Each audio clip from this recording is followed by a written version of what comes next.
Hammaga salom.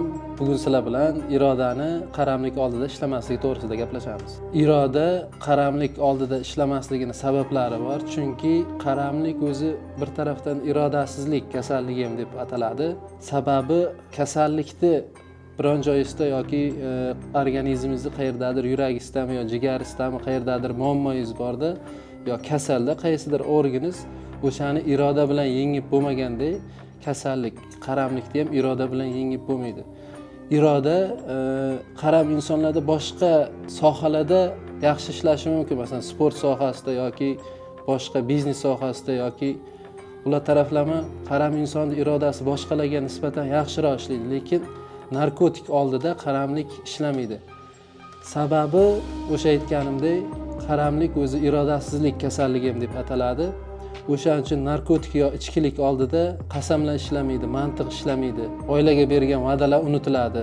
Anonim alkogoliklar bilan anonim narkomanlar kitobida ham xuddi shunday so'zlar bilan yozilgan. Bizning muammomiz o'sha narkotik bilan ichkilik oldida irodamiz kuchsizligidadir deyilgan. Shuning uchun inson qanchalik kuchli bo'lmasin yoki qanchalik kuchli bilimga ega bo'lmasin yoki qanchalik irodasi kuchli bo'lmasin, narkotik oldida ojizligini tan olish kerak, chunki irodaning kuchi yetmaydi. Shuning uchun irodani narkotikni yengish uchun emas, irodani tuzalishga, yordam so'rashga ishlatish kerak. Shaxsiy tajribamdan kelib chiqib shuni aytishim mumkinki, qaramlikni iroda bilan emas, yordam bilan yengish mumkin. Ko'pchilik o'zimga ham necha marta aytgan, hamma irodangni mustahkam qil, chiqib ketasan, sabrli bo'l.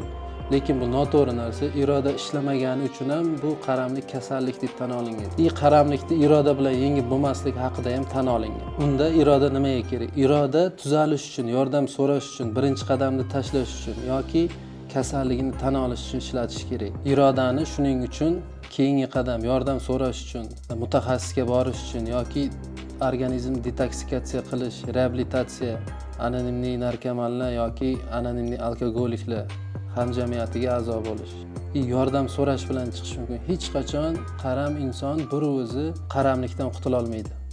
Bir o'zini kuchi yetmaydi. Bu ilmiy tarafdan ham tan olingan.